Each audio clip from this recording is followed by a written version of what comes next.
I thought it was just another Sunday dinner, the kind our family had been having for years, with the good tablecloth and the candles and the careful, rehearsed warmth that passed for love in that house.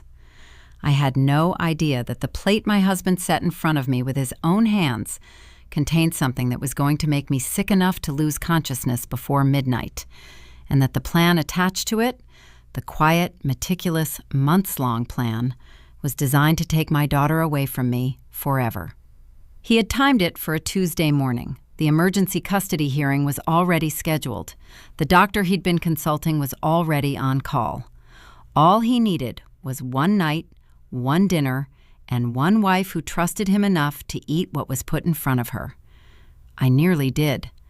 I would have, if his mother hadn't smiled at me the way she did just before I picked up my fork. Our house was a pale yellow colonial on a quiet street in a town I had genuinely loved when we first moved there. The kind of love you feel for a place when life feels like it is finally, solidly going in the right direction. We had a porch with a white railing and a lilac bush at the far end of the yard that bloomed every May with an almost embarrassing abundance. And in the mornings, I used to sit with my coffee at the kitchen table and watch the light come through the window over the sink and feel, for those few minutes, entirely content. Our daughter, Lily, was 6 years old. She had her father's hair and my mother's laugh, and a habit of narrating her drawings out loud as she made them, a running monologue of small, elaborate worlds that I could have listened to for the rest of my life. She was the reason I had taken the extra consulting work that year. She was the reason I tracked every dollar. She was the reason I had stayed in a marriage that had been quietly hollowing out from the inside for longer than I had been willing to admit. My husband's name was Thomas. We had been together for 9 years and married for 7, and for most of those 7 years, I had told myself that what we had was solid. Not passionate, perhaps, not the way it had been in the beginning, but solid, dependable. That the distance that had grown between us was the ordinary kind that accumulates in a marriage, the slow drift of two people who are busy and tired and who have stopped finding ways to surprise each other. I told myself that a lot. I was very good at it. His mother's name was Margot. She was 63 years old and had the kind of composed, elegant appearance that people mistake for character. Silver hair always precisely arranged, clothes always quietly expensive, a way of sitting in a chair that made you feel like she was doing you a favor by being in the room with you. She had never liked me. She had communicated this for the entirety of our marriage, not through anything as direct as hostility, but through a steady, calibrated campaign of small diminishments. Comments about my cooking delivered as concern, observations about my parenting delivered as advice, questions about my work framed as worry. She was a woman who had perfected the art of making you feel inadequate while appearing to adore you, and for years I had let it work, because Thomas never noticed, or never wanted to, and because I told myself it didn't matter, that she was his mother, that this was just how things were. What I did not know in those early years, what I had no way of knowing, was that Margot had been working toward a specific outcome from the day Thomas told her we were having a child. That outcome was this: Lily would be raised in Thomas's custody, under Margot's roof, in the house Margot had picked out and approved and half-funded 3 streets away from her own. I was a variable in that plan, a problem to be managed. And like any good manager, she had a contingency for the problem. The first Sunday dinners at Margot's house were pleasant enough, in the way that many genuinely dangerous things are pleasant at first. Her house smelled of furniture polish and something floral, a reed diffuser she kept on the hall table, something that was supposed to smell like white tea and lily, though it always read to me as the synthetic approximation of cleanliness, as if the house itself were trying to convince you of something. The dining room had heavy curtains and a long table that could seat 12 and usually seated 3, and the food was always too rich and always too much and always precisely what Thomas liked, calibrated to remind him at a cellular level that this was home and everywhere else was a poor substitute. Lily loved going there in those early years.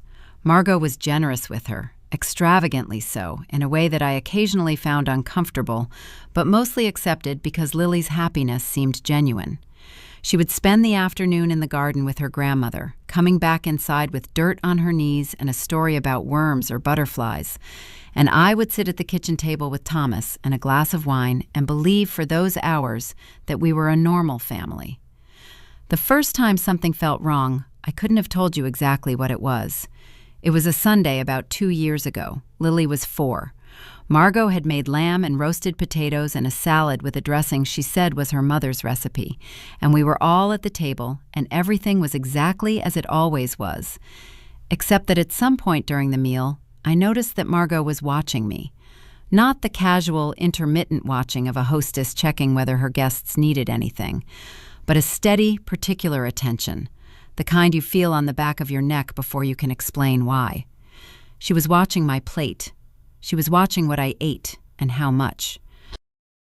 I picked up my fork, and she looked away, and I told myself I was imagining it, and I ate the lamb, and an hour later I felt sick on the drive home, a low, spreading nausea that I attributed to the richness of the food and the half glass of wine and the fact that I'd been tired all week. I forgot about it by Tuesday. That was how it worked, not dramatically, not in a way that would ever, on its own, constitute evidence. A slightly off evening, once every few months, nothing I could pin to anything specific, nothing I could bring to a doctor with any confidence. Just a body that occasionally, after those Sunday dinners, felt wrong in ways that were easy to explain away. I was running on insufficient sleep. I'd been skipping lunch. I had a low-grade something that kept meaning to turn into a proper illness and never quite managing it. I had a stressful job and a complicated marriage and a 4-year-old whose energy was inexhaustible. And any one of those things could explain occasional nausea, occasional headaches, occasional mornings when I woke up at 3 a.m. feeling like my heart was beating too hard for no reason. I explained them all away. I was extraordinary at it.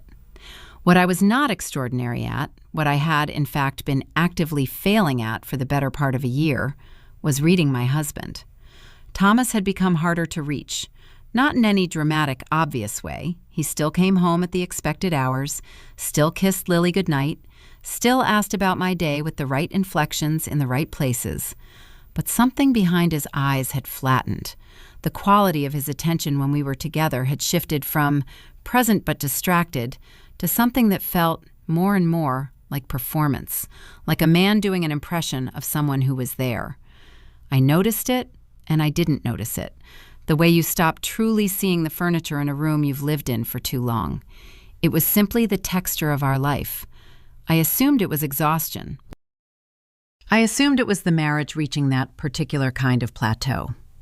I assumed a great many things, and I was wrong about every single one of them. The first real crack appeared on a Wednesday evening in February, 5 months before that final Sunday dinner. I had come home early from a client meeting that had been rescheduled, and Thomas didn't hear me come in. He was standing in the kitchen with his back to the door, his phone held low against his thigh, speaking quietly. The words I caught were enough to stop me in the hallway. She agrees the timing is right. No, she doesn't know anything yet. Yes, she'll be there Sunday. And then a pause, and then his voice shifting into the ordinary register of someone wrapping up a call. Okay, yes, talk later. And the phone dropped to the counter, and he turned around and saw me standing in the doorway, and his face did something complicated and fast that I was not supposed to see. Who was that? I said. Work, he said without missing a beat. Supplier issue, nothing serious. I looked at him. He looked at me. The kitchen smelled of the coffee he'd just made, and the clock on the wall ticked, and somewhere upstairs Lily was talking to herself in the particular monologue voice she used when drawing, and the moment sat between us like something neither of us wanted to pick up. Okay, I said. I went upstairs to change. I told myself it was work. I told myself there were 100 reasonable explanations. I sat on the edge of the bed in the quiet, and I thought about the flatness behind his eyes and the careful way he'd turned around, and I thought, no, that wasn't work. But I didn't push it. That was the version of me I was then, the one who saw the edge of something and chose not to look over it, because looking would require action, and action would require dismantling the life I had spent 7 years carefully constructing. So I folded that moment up small and put it in the back of my mind, and went down to start dinner and asked Lily about her drawing, and told myself I would think about it later. Later took longer than it should have. The Sunday dinners continued. March, then April, then May. The lilac in the backyard bloomed and dropped its petals, and the weather turned warm, and Lily started the last term of preschool, and I kept going to Margot's house every week with a bottle of wine and a smile I had practiced until it felt natural, and I kept sitting at that long table and eating what was put in front of me, and approximately once every 3 weeks, I would come home feeling wrong, in ways that were easy to explain away. I explained them away. I was consistent in this. In May, Thomas told me he had consulted a lawyer. He presented it as something routine. He had an old business arrangement that needed tidying up. Nothing to do with us, he just wanted advice. He mentioned it casually, over breakfast, in the same tone he might have used to mention a dentist appointment. I nodded and refilled my coffee and asked if he wanted more eggs, and he said no, and we moved on. And I spent the rest of that morning at my desk with a persistent, shapeless anxiety that I could not locate or name. I should have made the appointment to see my own lawyer that day. I didn't. I booked a dentist appointment instead because one of my back molars had been aching for weeks, and I scheduled a school visit for Lily, and I answered 17 emails, and I put Thomas's lawyer off the list of things I was thinking about. What I cannot explain, looking back, is the specific quality of the willful blindness that I maintained during those months. It was not stupidity. I am not a stupid woman. It was something more like terror, the particular kind that manifests not as panic, but as an absolute refusal to look at the thing that would confirm what you already, somewhere in your body, already know. I knew.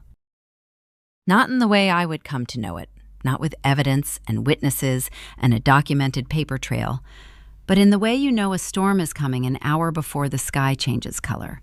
I knew it in my sternum, in the tightness across my shoulders, in the way I had stopped, without realizing it, feeling at home in my own kitchen. I just didn't know the full shape of it yet. The full shape of it arrived on a Tuesday morning in June, 3 days before that final Sunday dinner. I was working from home, and Thomas had left for the office before Lily woke up, and I had taken Lily to school and come back to the house that smelled of her cereal and his coffee and the particular morning quiet of a house where people have recently been. And I sat down at my desk and opened my laptop and began working through my inbox. And there, near the top, was an email from an address I didn't recognize. The subject line read, "You should know what's being planned for Sunday." I stared at it for a long time without opening it. The kind of email that arrives with a subject line like that is not the kind of email that leads anywhere comfortable. And some part of me understood this with complete clarity, even as I moved the cursor over it and double-clicked and felt the world I had been so carefully maintaining begin, very quietly, to crack at the edges. The email was brief. It contained 2 attachments and 12 sentences, and every one of those sentences landed in my chest like something physical. The sender signed it only with initials, R.K., and said they had seen what was being prepared and could not in good conscience stay silent. One attachment was a photograph of a handwritten list in what I recognized, after a moment of disorientation that felt like standing up too fast, as Thomas's handwriting. The other attachment was a document, 4 pages, legal formatting, and at the top, in the clean, impersonal font of official paperwork, the words, "Emergency application for sole custody. Petitioner, Thomas W." The list in Thomas's handwriting was a schedule, not a work schedule, a medical schedule. Dates, times, dosages, and beside each entry, in the same careful hand, Sunday dinner, confirmed. My hands were completely still on the keyboard. I remember noticing that, thinking it was strange. I would have expected them to shake, but they were absolutely still, as if my body had gone very quiet while my brain processed the distance between what I had believed and what I was looking at. The room was exactly as it had always been. The clock on my desk said 9:47. The coffee in my mug was still warm. Outside, a car went past on the quiet street, and I watched it through the window without seeing it. Sunday dinner confirmed. I counted the entries on the list. 7. 7 Sunday dinners in the past 4 months, each one logged with a substance I did not recognize by name, but would, within 20 minutes of sitting at my laptop, identify as a mild sedative available without prescription, in sufficient quantity to cause, in repeated low doses over time, documented symptoms of cognitive impairment and emotional instability. Symptoms that could be attested to by a doctor. Symptoms that, in a custody filing, could paint a very specific picture of a mother who was not coping. The custody application was 48 hours away from being filed. The Sunday dinner was in 3 days. I closed the laptop very carefully, as if sudden movement might make something worse, and I sat in my quiet kitchen and I breathed, deliberately and slowly, through everything that was trying to move through me at once. The nausea, which was real and immediate and located precisely in the center of my chest. The grief that was already forming around the edges of what I now knew. The rage that was not hot but cold and very still and patient in a way I had not known I was capable of. I thought about Thomas kissing me goodbye that morning at the door. I thought about Lily's drawings. I thought about Margot's hand on my arm at the last Sunday dinner, the slight pressure of it, and her voice saying, "You look tired, darling. You really must take better care of yourself." I thought, she knew. She didn't just know, she helped design this. And then I thought, 3 days. I had 3 days, and I was not going to spend them falling apart.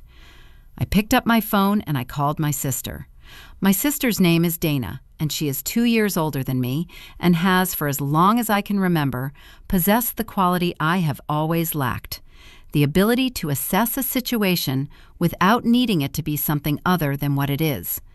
I called her from the kitchen table with the custody application still open on my laptop, and she picked up on the second ring, and I said her name once, and something in my voice must have told her everything, because she said, "Don't move, I'm coming over." She was at my door in 22 minutes. She sat across from me at the kitchen table and read every word of the email and both attachments without speaking. And when she finished, she closed the laptop carefully, the same way I had, as if it required the same deliberate gentleness, and she said, "Okay, how much time do we have?" 3 days, I told her. The filing was scheduled for Thursday morning. The Sunday dinner, the one I understood now was intended to be the final administration, the one that would produce the most visible, most documentable symptoms in the shortest time before the hearing, was in 4 days. Dana was quiet for a moment. Then she said, "You need a lawyer today, not tomorrow, today." She pulled out her phone and called a woman named Patricia Keller, a family law attorney she had used years ago in her own divorce, who had a reputation in our county for being precisely the kind of person you wanted on your side when someone was trying to take something from you. We had an appointment at 4 o'clock that afternoon. Patricia Keller was a small, compact woman in her early 50s who wore dark blazers and had the particular stillness of someone who had heard everything and been surprised by very little. She read the email and the attachments and asked me 12 questions, each one precise and without emotional commentary. And at the end, she said, "The custody application is a serious document, but it's not filed yet, which means we have time. The dosing schedule is the more important piece. That is potential criminal evidence. Are you willing to pursue that?" I said yes. She said, "Good. Then here is what we are going to do." What we were going to do, Patricia explained, was not confront Thomas. Not yet. Confrontation before evidence was secured was, she said, the single most common mistake people made in these situations. It alerted the other party, gave them time to destroy documents, create counter-narratives, disappear records. What we needed first was a controlled medical examination, that day if possible, to establish a baseline and create a medical record. What we needed second was to determine, with certainty, whether the dosing had been Thomas's initiative, Margot's, or both. What we needed third was to attend Sunday dinner exactly as planned, and to be very, very careful. I thought about that word, careful, on the drive home. I thought about Thomas at breakfast that morning, with his coffee and his ordinary face and his entirely ordinary question about whether I wanted him to pick up Lily from school. And I thought about the 7 Sunday dinners logged on that list, each one a small, deliberate act committed against a person who was sleeping beside him at night, who was raising his child, who had folded his laundry and remembered his mother's birthday, and believed, against increasingly clear evidence, that what they had was real. The doctor I saw that afternoon was a GP I had not met before.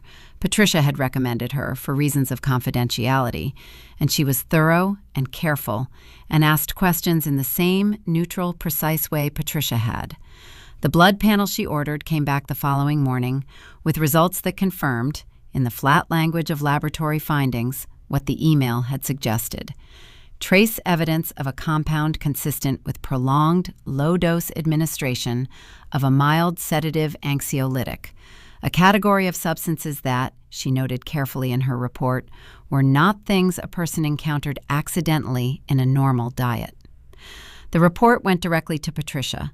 Patricia forwarded it to a contact at the county district attorney's office.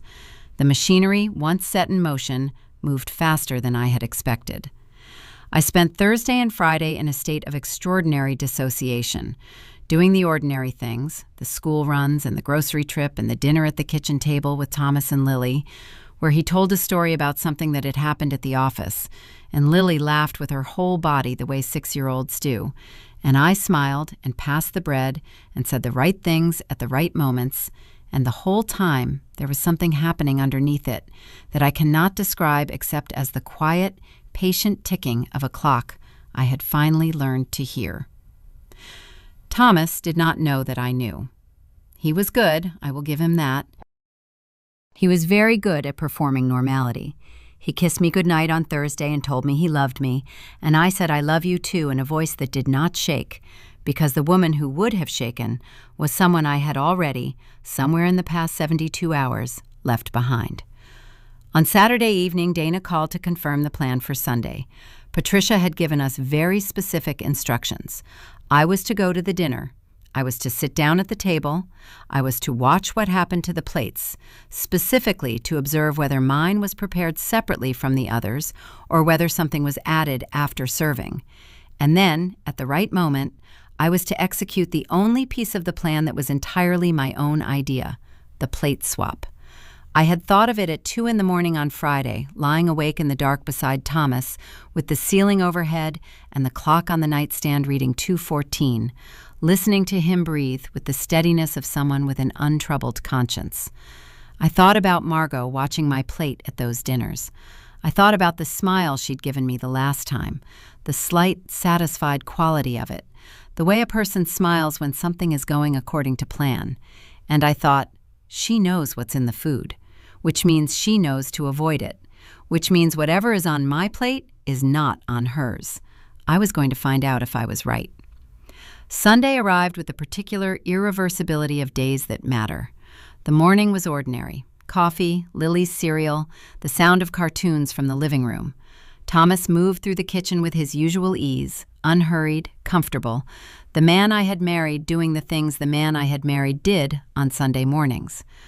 I watched him, and I felt something that was not quite grief and not quite rage, but occupied the space where both of them lived, a cold, clear, permanent thing that I understood would not leave me for a long time. We drove to Margot's house at 1 p.m. The familiar street, the familiar house, the familiar smell as the front door opened.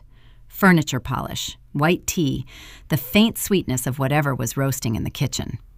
Margot greeted us at the door in a cream-colored blouse, Lily running ahead of me into the hall, Thomas kissing his mother's cheek. Margot turned to me with the smile she always gave me, warm, practiced, precisely calibrated, and said, "Clara, you look tired, darling. Come in, I've made your favorite." I said thank you. I smiled back. I stepped inside. The dining room was set with the good china, and the heavy curtains were open for once, afternoon light lying in long gold rectangles across the tablecloth. There was a smell of roasted chicken and something herbal, rosemary or thyme, and a bowl of bread rolls on the sideboard, and the whole room looked exactly as it always looked on these Sunday afternoons, comfortable and curated, and welcoming in the particular way of houses where welcome is a performance. I helped Lily wash her hands in the downstairs bathroom, and then came back to the dining room and stood near the window and watched Margot bring the plates from the kitchen, one at a time, with the careful attention of a woman who was very interested in where each one was placed. Thomas was in the kitchen with her, as he usually was. I heard their voices, low, brief, and then the quiet that followed, and then Margot coming in with 2 plates. She set one in front of me and one at her own place, and as she arranged them, she looked up and caught my eye and gave me the same smile she'd been giving me for 7 years, and I smiled back, and I waited until she returned to the kitchen for the remaining plates. Then I switched them. It took 4 seconds. No hesitation, no shaking. My hands were completely steady. I moved my plate to her place and her plate to mine, and I sat down and folded my hands in my lap, and I waited. Lily was drawing on a notepad at the far end of the table. Tomas came in with the bread basket and looked at the table and looked at me, and I gave him the same expression I'd been giving everyone for 3 days: calm, ordinary, present. He sat down. Margot came in last with the water pitcher and the wine, and she sat in her place, and she picked up her fork. The dinner lasted 40 minutes. I ate everything on my plate. Margot ate everything on hers. Tomas ate his chicken and talked about something, a renovation project on a house 2 streets over, I think, or maybe the weather. I couldn't hear him properly through the sound of my own heartbeat.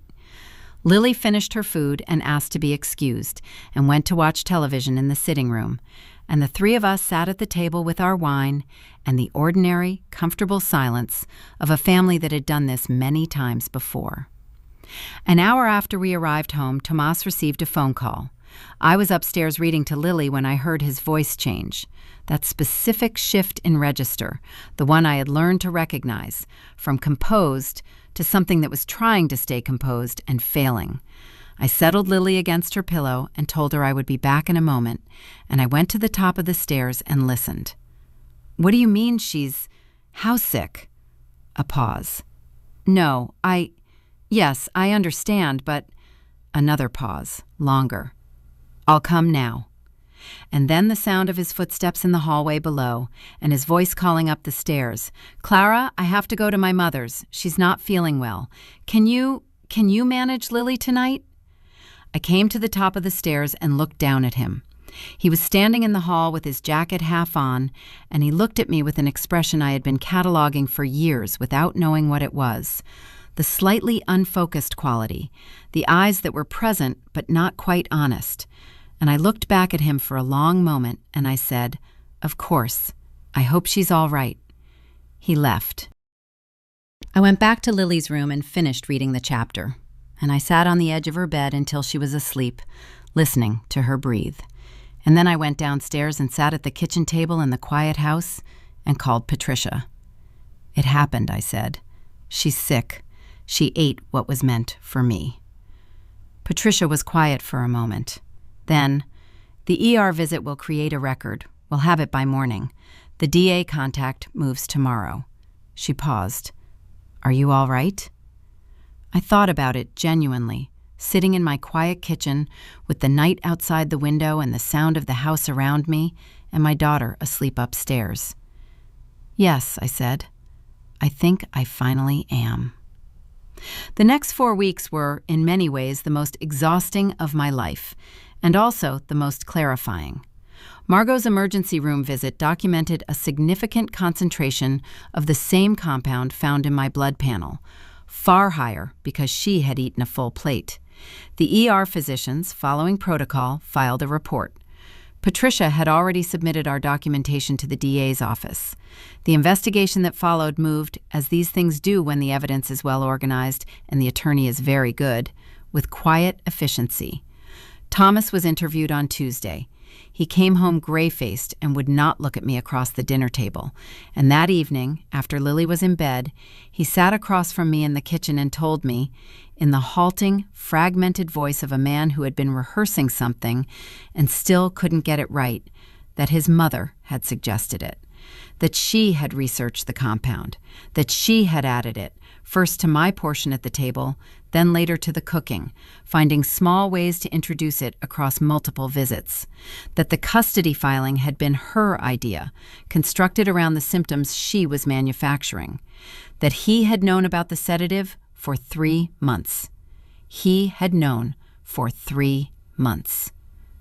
I let him finish. I did not interrupt. The kitchen was very quiet, and the clock on the wall was the only sound. And I watched him sit across from me with his hands folded on the table and his eyes aimed somewhere between his knuckles and the table's edge. And I thought about every Sunday dinner, every morning I had woken up feeling wrong, every moment I had explained away. And I said, "Did you ever intend to tell me?" He was quiet for a long time. Then he said, "I told her to stop, in April. She said she would." "But she didn't," I said. "No," he said, "she didn't." I stood up from the table. I said, "I want you out of this house by Friday. I've spoken to Patricia. She'll be in contact about the custody arrangement." I walked to the door of the kitchen, and then I stopped, and I turned back, and I looked at him one last time. This man I had slept beside for 7 years, who had sat across from me at 7 Sunday dinners and watched me eat food his mother had tampered with, and said nothing for 3 months. And I said, "I want you to think about what you told her when you agreed. I want you to think about what you said yes to. Not because I'm asking you to explain it to me. I don't need you to explain it to me anymore. I want you to think about it because one day Lily will ask you about this, and you are going to need an answer." He didn't say anything. I went upstairs. Margot was charged on 3 counts, including the administration of a noxious substance, a charge that carries, in our state, a potential custodial sentence. Her attorney negotiated. There were months of legal proceedings, during which I learned more about the formal language of harm than I had ever wanted to know. The custody application Thomas had intended to file was never submitted. The one that was submitted was mine, with Patricia's name at the top and 3 months of documented evidence in the attachments. And the outcome was not in doubt. I will not say those months were easy. I will not say I did not sit some nights at that kitchen table and feel the weight of 9 years coming undone. The particular grief of losing not just a marriage, but the version of yourself who believed in it. I felt that. I let myself feel it, which was, I think, the first genuinely healthy thing I had done in a long time. Dana came on weekends. Lily's teacher told me at a conference that Lily was, in her assessment, doing beautifully, drawing intricate worlds and narrating them aloud exactly as she always had, her small life intact in the ways that mattered most. I drank my coffee in the mornings at the kitchen table and watched the light come through the window and felt, slowly, something rearranging itself inside me into a shape I recognized as more honestly mine. By the following May, the lilac at the end of the yard bloomed again, the same extravagant, almost embarrassing abundance, purple and white and heavy with a fragrance that came through the open kitchen window while I sat with my coffee and listened to Lily narrating a drawing in the next room. The house was quiet, in the way a house is quiet when it belongs to you. Not the strained quiet of something being withheld, but the real kind, the kind that has room in it for the sound of a child inventing a world. I thought about the woman who had sat at this same table 12 months earlier, explaining away her own symptoms with the diligence of someone deeply invested in not knowing the truth. I thought about what it had cost her, and what it had given her. The court had finalized the arrangement in March. Primary custody, mine. Thomas had Lily every second weekend, which was what Patricia had negotiated and what I, after many long evenings of very honest deliberation, had agreed to, because Lily loved her father, and that was not Thomas's fault.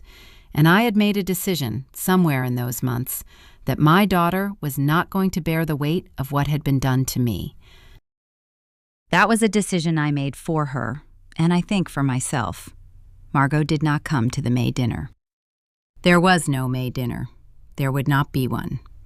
The reed diffuser, the heavy curtains, the calibrated smile, all of it belonged to a chapter that was finished, and I had no particular feeling about that except the clean, cool sensation of a door that has been properly closed. I poured a second cup of coffee. I sat in the morning light. Lily came in from the next room and climbed into the chair across from me with her drawing, a house with a yellow door and a garden and two figures standing in front of it, one tall and one small, and around them, drawn in careful purple crayon, an enormous flowering bush. "Who is that?" I asked, pointing to the smaller figure. "Me," she said. "And the tall one?" She looked at me with the clear, straightforward certainty of a 6-year-old who has not yet learned to hedge. "You," she said, "obviously." I looked at the drawing for a long moment. The purple house, the yellow door, the two figures standing in a yard with a lilac bush rendered in careful, loving 6-year-old purple. I thought, this is what we kept. This is what was worth protecting.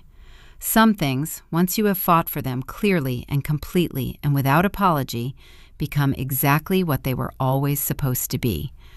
I told her it was beautiful. She said she knew. She climbed down from the chair and went back to her drawing, and I sat with my coffee in the May morning, and I let myself be, simply and completely, at home.